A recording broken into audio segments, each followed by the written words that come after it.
کہ اللہ کے رسول نے فرمایا صلی اللہ علیہ وسلم من صام رمضان ایمانا و احتسابا غفر له ما تقدم من ذنبه، جس نے رمضان میں روزے رکھے ایمان کے ساتھ، یقین کے ساتھ اور احتساب، اللہ سے اس کے اجر کی امید میں، غفر له ما تقدم من ذنبه، اس کے پچھلے تمام گناہ معاف ہو جاتے ہیں۔ یہ نوٹ کیجئے کہ اس سے مراد گناہ کبیرہ نہیں ہے، گناہ صغیرہ ہے۔ گناہ کبیرہ کے لیے توبہ شرط ہے، گناہ صغیرہ جو ہے وہ ان چیزوں سے دھل جاتے ہیں۔ لیکن اب دیکھیے ومن قام رمضان ایمانا و احتسابا، اور جو کوئی کھڑا رہا رمضان میں یعنی قیام اللیل ایمان اور احتساب کے ساتھ، غفر له ما تقدم من ذنبه۔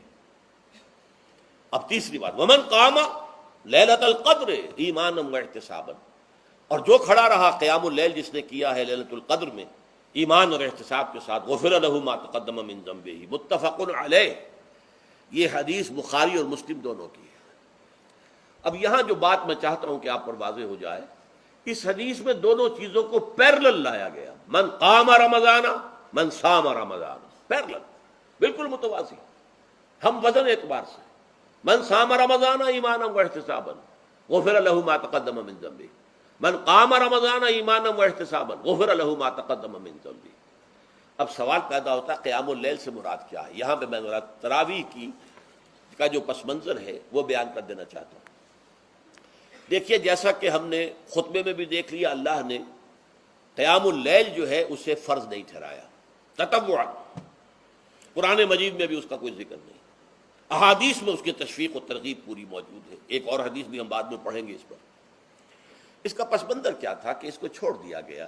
اب ظاہر بات ہے مسلمانوں میں کمزور بھی ہیں، مسلمانوں میں وہ مزدوری کرنے والے بھی ہیں، روزہ تو فرض ہے ان پر، چاہے مئی کا مہینہ ہے اور گندم کاٹنی ہے، روزہ تو پھر بھی رکھنا ہوگا، یہ سب کچھ ہے۔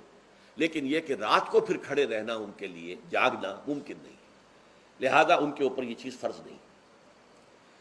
حضور نے تراویح کی نماز یا قیام اللیل نہ اسے فرض قرار دیا، نہ اس کے بعد جماعت کوئی اہتمام کیا مستقل، صرف 3 راتیں آپ نے جماعت کروائی ہے، اس میں 8 رکعتیں آپ نے پڑھی ہیں کہ جو آپ کا معمول تھا تہجد کا وہ پڑھی، اور تہجد کے وقت ہی جماعت کرائی ہے۔ یہ ہے وہ حدیث۔ اس کے علاوہ کسی نماز تراویح جو ہے جو ہم پڑھتے ہیں 20 رکعتیں عشاء کے ساتھ متصل، اس کا کوئی ذکر نہ دور نبوی میں ہے نہ دور صدیق اکبر میں ہے۔ یہ دور حضرت عمر کی خلافت میں ہوا ہے، اور ہم نہیں کہہ سکتے کتنے سال کے بعد ہوا ہے۔ حضرت عمر رضی اللہ تعالیٰ عنہ کی خلافت کا دور جو ہے وہ تو 10 برس ہے، ہو سکتا ہے 5 برس کے بعد ہوا ہو، 6 برس کے بعد ہوا ہو، 12 ہوا ہے ان کے عہد میں۔